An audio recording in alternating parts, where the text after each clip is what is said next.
Hello friends, SSC lab के YouTube channel के ऊपर आप सभी लोगों का स्वागत है। तो आज की इस वीडियो के अंदर आरआरबी टेक्नीशियन की वैकेंसी के बारे में हम लोग बात करेंगे और साथ के साथ हम लोग ये भी डिस्कस करेंगे कि कौन से वो मोस्ट इंपॉर्टेंट और फेवरेट टॉपिक्स हैं जहां से एग्जामिनर आपके पेपर के अंदर क्वेश्चन पूछता है। तो ये सारी बातें आज की इस वीडियो के अंदर हम लोग डिस्कस करने वाले हैं। अगर आप लोगों को वीडियो अच्छी लगी तो जरूर इस वीडियो को शेयर कीजिएगा अपने दोस्तों के साथ। हमारे यूट्यूब चैनल को सब्सक्राइब करके बेल आइकन को प्रेस करना मत भूलिएगा, क्योंकि ऐसी बहुत इंपॉर्टेंट नोटिफिकेशंस, खबरें मैं आप लोगों तक लेके आऊंगी। और चलो फटाफट से समय को ना वेस्ट करते हुए आरआरबी टेक्नीशियन की तरफ आगे बढ़ जाते हैं। सभी लोग जानते हैं कि आरआरबी टेक्नीशियन की जो वैकेंसी है वो आपकी आउट हुई थी। फॉर्म फिलिंग जो है आपकी 28 जून 2025 से स्टार्ट हो गया था और 28 जुलाई 2025 तक आपके फॉर्म भरे जाएंगे रात 12 बजे से पहले। ठीक है, तो लास्ट डेट के ऊपर हसल ना हो, तो मेरी सभी से रिक्वेस्ट है कि टाइम के ऊपर अपने फॉर्म को भर लीजिएगा।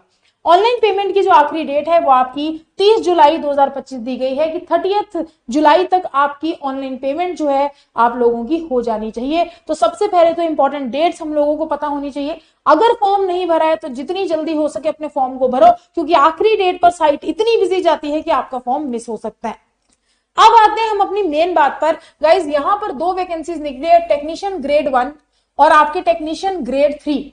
अगर मैं ग्रेड 1 की बात करूं तो इसके अंदर 183 पदों के ऊपर वैकेंसी निकली है, लेकिन टेक्नीशियन ग्रेड 3 के अंदर बहुत सारी वैकेंसीज आपकी आउट हुई है, दैट इज 6055। तो टोटल आरआरबी टेक्नीशियन की कितनी वैकेंसीज हैं? 6238। तो आपको वैकेंसीज का नंबर भी पता होना चाहिए। और सबसे ज्यादा मोटिवेशन पता है क्या चीज करती है? सैलरी, है ना। हमें ऐसा लगता है कि सबसे पहले तो मैम ये बता दो कि कितनी सैलरी मिलेगी लगते ही, ताकि हम उस हिसाब से अपने दिमाग को सेट करके मेहनत करनी शुरू करें। तो अगर मैं सैलरी के बारे में बात करूं तो आपकी टेक्नीशियन ग्रेड 1 जो है वो लेवल 5 की जॉब है। इसकी जो सैलरी होगी 29,200 से आपकी इनिशियल पे मतलब स्टार्टिंग होगी। लेवल 2 की अगर मैं बात करूं, ठीक है, आपकी आरआरबी टेक्नीशियन ग्रेड 3 लेवल 2 की जॉब है, इसमें 19,900 रुपीज से आपकी इनिशियल पे स्टार्ट होगी। तो ये तो होगी सैलरी की बात, नंबर ऑफ वैकेंसीज की बात, इंपॉर्टेंट डेट्स की बात। लेकिन मैम अगर हम इस पेपर को पढ़ना स्टार्ट करते भी हैं तो हमारी स्ट्रैटेजी क्या रहने वाली? मैं कैसे इस पेपर की तैयारी करूं? कौन सी चीजों को मुझे फोकस करना चाहिए? कौन से सब्जेक्ट्स पर मुझे फोकस करना चाहिए? चलो ये सारी बातें भी हम लोग डिस्कस करेंगे। जिस स्टूडेंट को नहीं पता वो ध्यान में रखे, हमारा जो ग्रेड 1 सिग्नल है इसका जो एग्जाम होता है वो आपकी जनरल अवेयरनेस उस पेपर के अंदर पूछी जाती है, जिसमें 10 क्वेश्चन होते हैं आपके जनरल अवेयरनेस के 10 नंबर के। अगर मैं बात करूं इंटेलिजेंस एंड रीजनिंग की तो 15 प्रश्न आपके रीजनिंग के पूछे जाते हैं। कंप्यूटर और एप्लीकेशन के 20 क्वेश्चन हैं, मैथमेटिक्स के ऊपर 20 क्वेश्चन और science and engineering 35 question. Total paper आपके 100 नंबर का होता है, यानी कि 100 क्वेश्चन एंड 100 मार्क्स। दोस्तों एक चीज देख रहे हो, जो सबसे ज्यादा मेजर आपके पेपर में पूछा जा रहा है मैक्सिमम, वो है science, that is of 35 marks. ठीक है, तो यानी कि साइंस के सेक्शन को तो बहुत स्ट्रॉन्ग करना इंपॉर्टेंट है। सारे सेक्शंस को पढ़ के जाना पड़ेगा, लेकिन साइंस के सेक्शन को बहुत अच्छे से स्ट्रॉन्ग करके जाना पड़ेगा, क्योंकि अगर आपकी साइंस आपको अच्छे से आती है यानी कि आप क्रीम हो, तो आपकी सिलेक्शन निश्चित है, पक्की है, यानी कि सिलेक्शन डन हो जाएगी। अब दिमाग में उठेगा कि मैम मैं साइंस में क्या पढूं, मुझे साइंस वीक लगती है, मुझे कैसे अप्रोच करना चाहिए, मुझे ये टॉपिक्स पढ़ने चाहिए, कौन से टॉपिक्स पढ़ने चाहिए, कौन से नहीं पढ़ने चाहिए। वीडियो को एंड तक जरूर देखना, सारी डाउट्स आपकी इसी वीडियो के माध्यम से क्लियर होंगे।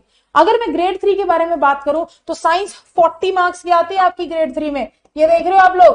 ठीक है, मैथमेटिक्स पूछी जाएगी 25 नंबर की, जनरल रीजनिंग पूछी जाएगी 25 नंबर की, आपकी जनरल अवेयरनेस 10 नंबर की आएगी एंड साइंस आपकी 40 नंबर की आएगी, यानी कि 100 मार्क्स 100 क्वेश्चंस इंपॉर्टेंट। तो ग्रेड 1 के अंदर जो साइंस आती है वो आपकी 35 मार्क्स की है, और जो आपके ग्रेड 3 के अंदर साइंस आती है वो 40 मार्क्स की है, and it is a very big deal. Major हिस्सा जो ग्रेड 3 का है 40 नंबर वो विज्ञान है। तो साइंस अच्छी होनी इंपॉर्टेंट है। और मैं अभी सही में आप लोगों को एक बात बता देना चाहती हूँ फ्रैंकली, जो स्टूडेंट्स फिजिक्स के न्यूमेरिकल से डरते हैं या फिजिक्स से डरते हैं, भाई वो अपनी कमर कस लो, बढ़िया से तैयारी शुरू कर दो, क्योंकि पेपर के अंदर फिजिक्स के न्यूमेरिकल पूछे जाएंगे। मैं आपको डरा नहीं रही हूं कि मैम फिजिक्स के न्यूमेरिकल आएंगे मैं कैसे निकालूंगा, मैं चुटकियों के अंदर आपको बताऊंगी कि फिजिक्स के न्यूमेरिकल कैसे सॉल्व करने हैं, कैसे आप फॉर्मूला अप्लाई करोगे, कैसे फॉर्मूला याद करोगे, कैसे आप फटाफट से कैलकुलेशन करोगे, ताकि कम समय के अंदर सटीक तरीके से आपके क्वेश्चन सॉल्व हो जाएं। तो घबराना नहीं है, लेकिन जो ऐसे सोचते हैं ना फिजिक्स का हुआ छोड़ दो, क्योंकि आरआरबी टेक्नीशियन के अंदर अगर मैं साइंस के तीनों पार्ट्स की बात करूं, that is physics, chemistry and biology, physics से आपके बहुत सारे क्वेश्चंस पूछे जाते हैं एंड वो भी न्यूमेरिकल टाइप। अब ऐसा नहीं है कि एग्जामिनर 2-2 पेज की आपको कैलकुलेशन करवाएगा, ये बहुत ही भयंकर न्यूमेरिकल पूछेगा, बस वो इतना जानना चाहते हैं कि क्या आपको फॉर्मूला पता है। अगर आपको फॉर्मूला पता है तो आप इजीली क्वेश्चन को कर सकते हो, ये बात ध्यान में रखिएगा, ठीक है। आप लोगों को 10th क्लास तक की साइंस तो बहुत अच्छे से आनी ही चाहिए। तो अगर मैं आपके एग्जाम की बात करूं और फिजिक्स, केमिस्ट्री और बायोलॉजी की बात पर्टिकुलरली करूं कि कौन से चैप्टर्स में हमें फोकस करना चाहिए, मैम कौन से चैप्टर्स है, अगर रिपीटेडली हम देखें क्वेश्चन एग्जामिनर पूछ ही रहा है या most favourite topic RRB technician के क्या रहने वाले हैं, तो चलो इनके बारे में डिस्कस करते हैं। अगर प्रीवियस ईयर पेपर की पूरी तरीके से एनालिसिस करें, एक एक चीज को समझें, एक एक चीज को देखें, तो हमको ये पता चलता है कि फिजिक्स के अंदर से मेजरली क्वेश्चंस आपके आते हैं। फिजिक्स बहुत अच्छी लेवल से पूछी जाती है और फिजिक्स के अंदर न्यूमेरिकल्स भी पूछे जाते हैं। तो न्यूमेरिकल्स बहुत सारे स्टूडेंट्स ना पहले मेंटली प्रिपेयर हो जाते हैं कि यार अगर मैं फिजिक्स की तैयारी कर रहा हूं तो मैं न्यूमेरिकल तो छोड़ के जाऊंगा, ठीक है, छोड़ो न्यूमेरिकल छोड़ दूंगा, बाकी सब कुछ पढ़ लूंगा, सारी चीजों को याद कर लूंगा, मेरा पेपर हो जाएगा। नहीं होगा, न्यूमेरिकल्स करके जाने पड़ेंगे एट एनी कॉस्ट, ठीक है। तो आपके मेजर टॉपिक्स जिससे मैक्सिमम क्वेश्चंस रिपीटेड पूछे गए हैं, हर साल पूछे गए हैं, वो मैं आप लोगों के लिए निकाल के लाई हूं, ठीक है। अगर मैं मोशन के बारे में बात करूं, स्पीड के ऊपर, स्पीड के न्यूमेरिकल्स के ऊपर, एक्सेलरेशन के ऊपर न्यूमेरिकल्स कह लो, ठीक है। आपका डिस्टेंस, स्पीड डिस्टेंस क्या होता है, एक्सेलरेशन वेलोसिटी क्या होती है, इन सब के ऊपर सवाल मोशन चैप्टर से पूछे गए, ठीक है। उसके बाद फोर्स एंड प्रेशर से क्वेश्चन पूछे जाते हैं, ठीक है। आप लोगों के लॉज भी आने चाहिए, आपको न्यूटन के उसके न्यूमेरिकल्स भी आने चाहिए, दाब क्या होता है इसके बारे में भी आपको अच्छी नॉलेज होनी चाहिए। Guys, electricity and magnetism very very important. अगर आप आरआरबी टेक्नीशियन के प्रीवियस ईयर पेपर्स को खोलेंगे तो आप ऐसा कोई पेपर आपको नहीं मिलेगा जहां पर इलेक्ट्रिसिटी और मैग्नेटिज्म के क्वेश्चंस ना पूछे गए हो या एग्जामिनर ने इस टॉपिक को स्किप किया हो या मिस किया हो। Ohm's law very very important, resistance very very important, magnets कैसा प्रभाव दिखाते हैं, विद्युत चुंबकीय प्रभाव क्या है, इलेक्ट्रोमैग्नेटिक इफेक्ट क्या है, ये सारे प्रकार के क्वेश्चन इलेक्ट्रिसिटी एंड मैग्नेटिज्म से आपसे पेपर में पूछे जाते हैं। गुरुत्वाकर्षण को तो डबल स्टार मेरी तरफ से मार्क कर लो। ग्रेविटी के जो न्यूमेरिकल्स हैं, ठीक है, आपके ग्रेविटेशन, फोर्स ऑफ ग्रेविटेशन के न्यूमेरिकल्स, ग्रेविटी के आपके कंसेप्ट, गुरुत्वाकर्षण के जितने भी नियम है, सारी चीजें ग्रेविटी से रिलेटेड, ग्रेविटेशन से रिलेटेड भी पेपर के अंदर पूछी जाती है, ठीक है। Work power energy, work is equal to force into displacement, guys इसके न्यूमेरिकल्स भी पेपर के अंदर मिले, ठीक है, और हर साल पेपर के अंदर पूछे गए हैं, ये भी मैं आपको बताता हूं, ठीक है। Light and optics one of the most favourite topic, आप कोई भी एग्जाम को उठा के देख लो, लाइट एंड ऑप्टिक्स एक ऐसा टॉपिक है जो एग्जामिनर चाहता है कि कम से कम 10th क्लास तक की लाइट के बारे में तो आपको नॉलेज हो। अगर आपके मिरर्स के ऊपर या लेंसेज के ऊपर इमेजेस बनती हैं, किस प्रकार की इमेजेस बनती हैं, आप वस्तु को कहां रखें, छवि आपकी कहां बने, मिरर फॉर्मूला आप कैसे यूज करोगे, ये सारे सवाल पेपर के अंदर पूछे जाते हैं, न्यूमेरिकल भी प्लस कंसेप्चुअल भी। तो light and optics is one of the favourite topic जिसके अंदर न्यूमेरिकल प्लस कंसेप्चुअल बहुत सारे क्वेश्चंस एग्जाम में देखे जाते हैं। फिर उसके बाद साउंड टॉपिक आपको करना है, ध्वनि, ठीक है, डिस्कवरीज करनी है, और लास्ट में मैंने लिखे numericals. This is very very important क्योंकि बिना न्यूमेरिकल के आरआरबी टेक्नीशियन को क्वालिफाई करना मुश्किल है। अगर 40 नंबर की साइंस है तो फिजिक्स बहुत पूछी जाती है और फिजिक्स में भी मेजरली न्यूमेरिकल्स के ऊपर ही जोर दिया जाता है। तो न्यूमेरिकल्स छोड़ के मत जाना अगर आप चाहते हो ये नौकरी को पाना, ठीक है, ठीक है, बढ़िया, शेर व शायरी हो गई। न्यूमेरिकल छोड़ के मत जाना अगर आप चाहते हो इस नौकरी को पाना, तो ध्यान दो। अब हम बात करेंगे हमारा next part, that is chemistry.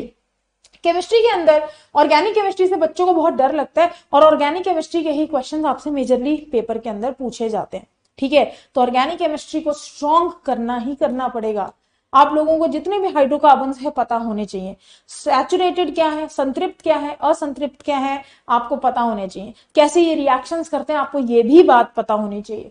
आपके metals, non metals, very important topic, majorly questions पूछे जाते हैं इनसे। केमिकल रिएक्शंस, आपसे एग्जामिनर पूछता है ये जो रिएक्शन है किस टाइप का रिएक्शन है, ठीक है, अगर इसमें विस्थापन हो रहा है तो किस प्रकार का डिस्प्लेसमेंट हो रहा है। रिएक्टिविटी सीरीज जो मैं हमेशा सिखाती हूँ, केदारनाथ भाई का माली आलू जरा फीके नीके पकाता है, क्यों है ऐसे आलू पकाता, उससे भी बहुत सारे प्रश्न आपके पेपर के अंदर देखे गए।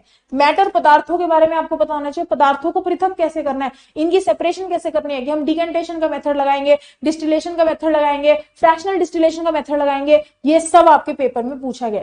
केमिकल नेम्स आपको पता होने चाहिए, रासायनिक नाम जितने भी आपके कंपाउंड्स हैं। एसिड बेसिस सॉल्ट से कौन सा इंडिकेटर क्या काम करता है, मैं आपको क्वेश्चन बता देती हूँ। पेपर के अंदर पूछा गया था कि कौन सा इंडिकेटर जो है, ठीक है, ऑल्फेटरी इंडिकेटर है, गंधीय सूचक है, जिसकी गंध के अंदर परिवर्तन आ जाए। हल्दी के ऊपर क्वेश्चन आता है, फिनोफ्थलीन के ऊपर क्वेश्चन आता है, मिथाइल ऑरेंज के ऊपर क्वेश्चन आता है। तो सूचकों पे प्रश्न आएगा। सॉल्यूशन वेरी इंपॉर्टेंट, आपका कलिल क्या है, आपका विलियन क्या है, इनके ऊपर भी सवाल पूछे जाते हैं गाइस। एटम और एटम का स्ट्रक्चर, और लास्ट के अंदर डिस्कवरीज, साइंटिस्ट की सारी डिस्कवरीज पता होनी चाहिए, कौन से साइंटिस्ट ने किस चीज को डिस्कवर किया।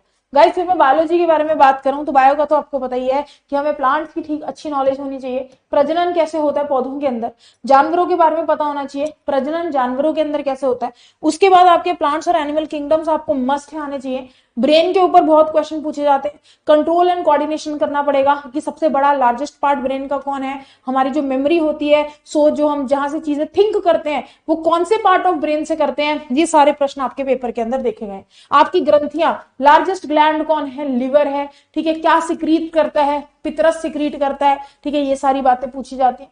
बीमारियों से रिलेटेड जितनी भी आपकी डिजीजेस है, एड्स के ऊपर क्वेश्चन, जितनी भी सेक्सुअल ट्रांसमिटेड डिजीजेस हैं प्लस अदर डिजीजेस, इनके कारक क्या है, क्यों ये डिजीजेस होती हैं, इन पर भी सवाल आता है। ठीक है, genetics guys, George Mendel father of genetics है, इन्होंने मटर के पौधों पे जो काम किया था, मेंडल के जो लॉज है उन पर प्रश्न देखा गया।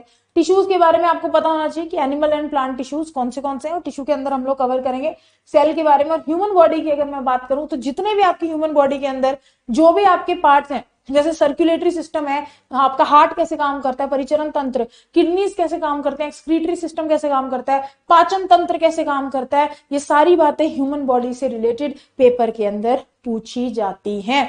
तो ये ध्यान में रखिएगा, वेरी इंपॉर्टेंट। तो मैंने आपको इस सारे के सारे टॉपिक्स बता दिए, चाहे वो बायोलॉजी के हों, केमिस्ट्री के हों या फिर फिजिक्स के हों, जो major chunk most favourite topics हैं, जहां से रिपीटेडली हर बार हर साल एग्जामिनर ने पेपर के अंदर क्वेश्चन पूछे। और 40 नंबर की साइंस है, 45 नंबर की साइंस है, एक बहुत बड़ी बात होती है। अगर आपकी विज्ञान स्ट्रांग है, आप तभी आरआरबी टेक्नीशियन को निकाल सकते हो। मैं बता रही हूँ, कोई स्टूडेंट सोचे कि मैं मैथ्स पढ़ जाता हूँ, मैं रीजनिंग पढ़ जाता हूँ, मैं बाकी सब्जेक्ट्स पे फोकस कर जाता हूँ, साइंस ठीक है, अगर मुझे थोड़ी बहुत भी आती चल जाएगा काम, नॉट पॉसिबल एट ऑल। विज्ञान अच्छी करनी पड़ेगी। क्या मैम न्यूमेरिकल करने पड़ेंगे? बिना न्यूमेरिकल पेपर निकलेगा ही नहीं, मैं आपको बता रही हूँ। न्यूमेरिकल्स भी करने पड़ेंगे, मैं आपको बता रही हूँ। ठीक है, तो अगर आपको और कोई हेल्प चाहिए, कोई इन्फॉर्मेशन चाहिए, मुझे वीडियो के नीचे कमेंट सेक्शन करके बता सकते हो। किसी चीज में कंफ्यूजन है कि नहीं पता चल रहा है कैसे कौन सी चीज करनी है, आप बस एक बार कमेंट सेक्शन में मुझे लिख के दो, मैं आपकी हेल्प करने को तैयार हूं। आप बोलोगे, आरआरबी टेक्नीशियन के सेशंस भी आपको जल्द से जल्द मिलेंगे, जिससे हम बढ़िया तरीके से अपने एग्जाम की तैयारी करेंगे। तो मैं बार बार बोल रही हूँ, science is a major part, science पे फोकस करना इंपॉर्टेंट है, स्पेशली फिजिक्स पर और स्पेशली न्यूमेरिकल्स पर। ये बात ध्यान रखना। सारे इंपॉर्टेंट टॉपिक्स मैंने ऑलरेडी आपको दे दिए, जो आप लोगों को ध्यान में रखने हैं। तो गाइज ऐसी शानदार वीडियोस के लिए जुड़ते रहिए एसएससी लैब के यूट्यूब चैनल पर। मैं हूं रितिका, और आप लोगों को यहाँ पे साइंस भी पढ़ाऊंगी और आप लोगों को सारी ऐसी इन्फॉर्मेशन भी दूंगी। ठीक है, जुड़िएगा live. Thank you so much, thanks for watching. जल्दी मिलेंगे एक नई वीडियो और एक नई इन्फॉर्मेशन के साथ। धन्यवाद।